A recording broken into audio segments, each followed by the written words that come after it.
بسم اللہ الرحمن الرحیم۔ السلام علیکم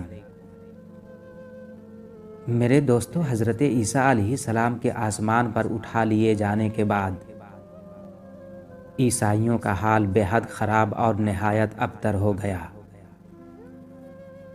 لوگ بت پرستی کرنے لگے اور دوسروں کو بھی بت پرستی پر مجبور کرنے لگے۔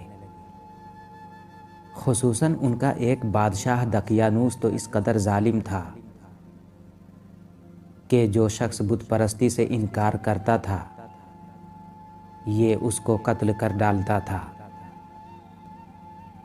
اصحاب کہف شہر افسوس کے شرفاء تھے جو بادشاہ کے معزز درباری بھی تھے، مگر یہ لوگ صاحب ایمان اور بت پرستی سے انتہائی بیزار تھے۔ دقیانوس کے ظلم و جبر سے پریشان ہو کر یہ لوگ اپنا ایمان بچانے کے لیے اس کے دربار سے بھاگ نکلے اور قریب کے پہاڑ میں ایک غار کے اندر پناہ گزین ہوئے اور سو گئے۔ تو 300 برس سے زیادہ عرصے تک اسی حال میں سوتے رہ گئے۔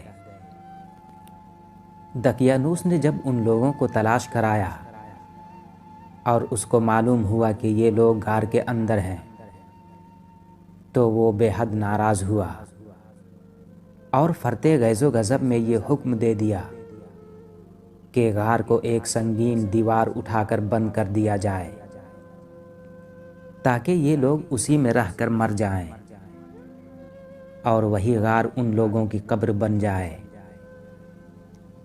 مگر دقیانوس نے جس شخص کے سپرد یہ کام کیا تھا وہ بہت ہی نیک دل اور صاحب ایمان آدمی تھا۔ اس نے اصحاب کہف کے نام، ان کی تعداد اور ان کا پورا واقعہ ایک تختی پر کند کرا کر تانبے کے صندوق کے اندر رکھ کر دیوار کی بنیاد میں رکھ دیا، اور اسی طرح کی ایک تختی شاہی خزانہ میں بھی محفوظ کرا دی۔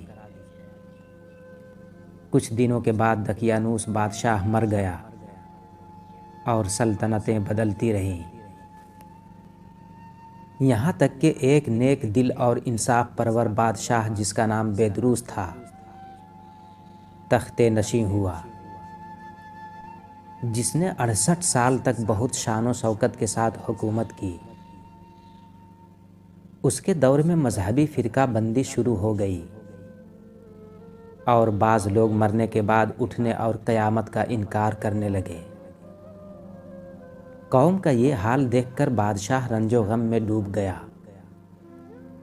اور وہ تنہائی میں ایک مکان کے اندر بند ہو کر خداوند قدوس عز و جل کے دربار میں نہایت بے قراری کے ساتھ گریہ وزاری کر کے دعائیں مانگنے لگا کہ یا اللہ کوئی ایسی نشانی ظاہر فرما دے تاکہ لوگوں کو مرنے کے بعد زندہ ہو کر اٹھنے اور قیامت کا یقین ہو جائے۔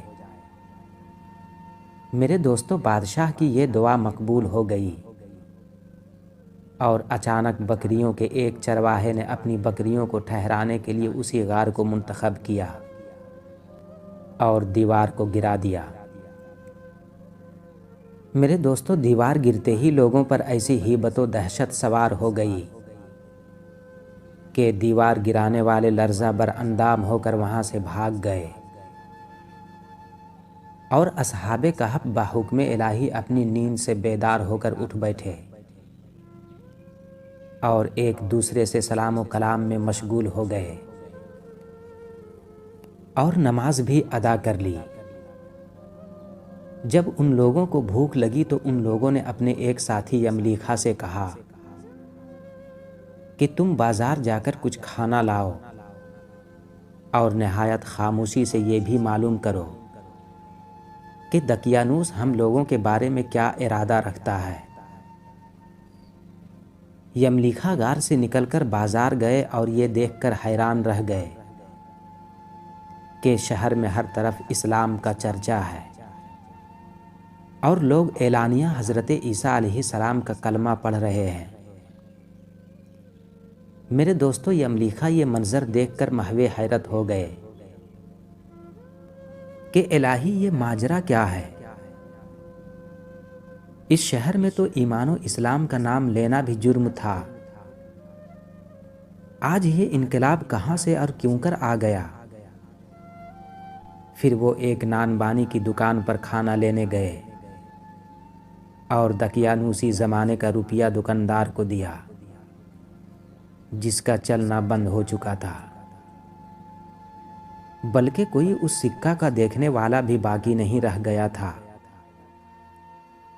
دکاندار کو شک ہوا کہ شاید اس شخص کو کوئی پرانا خزانہ مل گیا ہے، چنانچہ دکاندار نے ان کو حکام کے سپرد کر دیا،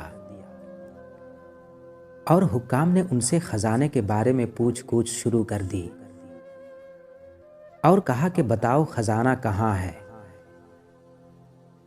یملیکھا نے کہا کہ کوئی خزانہ نہیں ہے، یہ ہمارا ہی روپیہ ہے۔ میرے دوستو، حکام نے کہا کہ ہم کس طرح مان لیں کہ روپیہ تمہارا ہے؟ یہ سکہ 300 برس پرانا ہے، اور برسوں گزر گئے کہ اس سکہ کا چلنا بند ہو گیا، اور تم ابھی جوان ہو، لہٰذا صاف صاف بتاؤ کہ عقدہ حل ہو جائے۔ یہ سن کر یملیکھا نے کہا کہ تم لوگ یہ بتاؤ کہ دقیانوس بادشاہ کا کیا حال ہے؟ حکام نے کہا کہ آج روئے زمین پر اس نام کا کوئی بادشاہ نہیں ہے، ہاں سینکڑوں برس گزرے کہ اس نام کا ایک بے ایمان بادشاہ گزرا ہے جو بت پرست تھا۔ میرے دوستو، یملیکھا نے کہا کہ ابھی کل ہی تو ہم لوگ اس کے خوف سے اپنے ایمان اور جان کو بچا کر بھاگے ہیں۔ میرے ساتھی قریب ہی کے ایک غار میں موجود ہیں، تم لوگ میرے ساتھ چلو، میں تم لوگوں کو ان سے ملا دوں۔ چنانچہ حکام اور عمائدین شہر کثیر تعداد میں اس غار کے پاس پہنچے۔ اصحاب کہف یملیکھا کے انتظار میں تھے۔ جب ان کی واپسی میں دیر ہوئی تو ان لوگوں نے یہ خیال کر لیا کہ شاید یملیکھا گرفتار ہو گئے، اور جب غار کے منہ پر بہت سے آدمیوں کا شور ان لوگوں نے سنا تو سمجھ بیٹھے کہ غالباً دقیانوس کی فوج ہماری گرفتاری کے لیے آ پہنچی ہے۔ تو یہ لوگ نہایت اخلاص کے ساتھ ذکر الہی اور توبہ و استغفار میں مشغول ہو گئے۔ میرے دوستوں، حکام نے غار پر پہنچ کر تانبے کا صندوق برآمد کیا اور اس کے اندر سے تختی نکال کر پڑھا تو اس تختی پر اصحاب کہف کا نام لکھا تھا، اور یہ بھی تحریر تھا کہ یہ مومنوں کی جماعت اپنے دین کی حفاظت کے لیے دقیانوس بادشاہ کے خوف سے اس غار میں پناہ گزین ہوئی ہے۔ تو دقیانوس نے خبر پا کر ایک دیوار سے ان لوگوں کو غار میں بند کر دیا ہے۔ ہم یہ حال اس لیے لکھتے ہیں کہ جب کبھی بھی یہ غار کھلے تو لوگ اصحاب کہف کے حال پر مطلع ہو جائیں۔ میرے دوستو، حکام تختی کی عبارت پڑھ کر حیران رہ گئے، اور ان لوگوں نے اپنے بادشاہ بیدروس کو اس واقعہ کی اطلاع دی۔ تو فوراً ہی بیدروس بادشاہ اپنے امراء اور عمائدین شہر کو ساتھ لے کر غار کے پاس پہنچا۔ تو اصحاب کہف نے غار سے نکل کر بادشاہ سے معانقہ کیا اور اپنی سرگزشت بیان کی۔ میرے دوستو، بیدروس بادشاہ سجدہ میں گر کر خداوند قدوس کا شکر ادا کرنے لگا کہ میری دعا قبول ہو گئی، اور اللہ تعالیٰ نے ایسی نشانی ظاہر کر دی جس سے موت کے بعد زندہ ہو کر اٹھنے کا ہر شخص کو یقین ہو گیا۔ اصحاب کہف بادشاہ کو دعائیں دینے لگے کہ اللہ تعالیٰ تیری بادشاہی کی حفاظت فرمائے، اب ہم تمہیں اللہ کے سپرد کرتے ہیں۔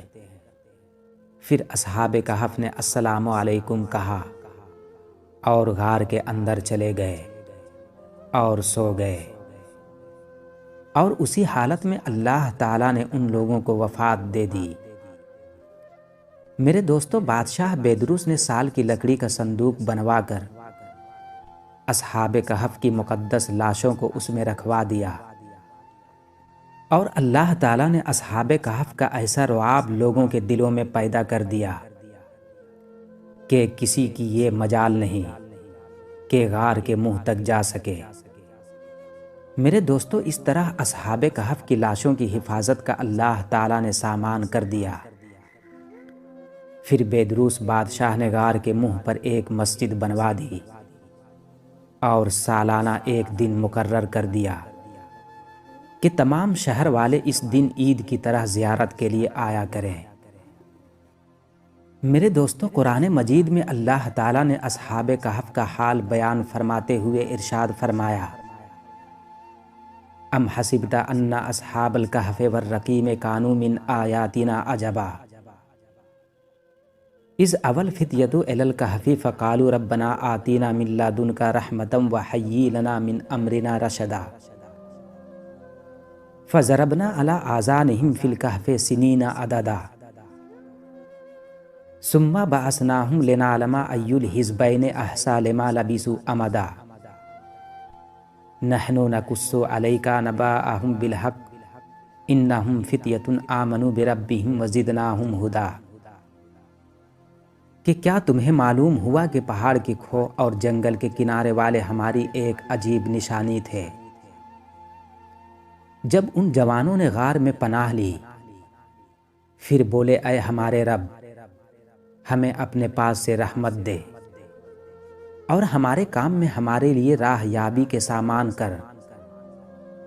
تو ہم نے اس غار میں ان کے کانوں پر گنتی کے کئی برس تھپکا۔ ہم نے انہیں جگایا کہ دیکھیں دو گرہوں میں کون ان کے ٹھہرنے کی مدت زیادہ ٹھیک بتاتا ہے۔ ہم ان کا ٹھیک ٹھیک حال تمہیں سنائیں۔ وہ کچھ جوان تھے کہ اپنے رب پر ایمان لائے اور ہم نے ان کو ہدایت بڑھائی۔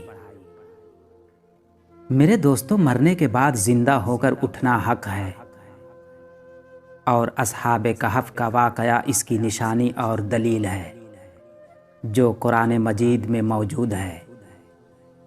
جو اپنے دین و ایمان کی حفاظت کے لیے اپنا وطن چھوڑ کر ہجرت کرتا ہے، اللہ تعالیٰ غیب سے اس کی حفاظت کا ایسا ایسا سامان فرما دیتا ہے کہ کوئی اس کو سوچ بھی نہیں سکتا۔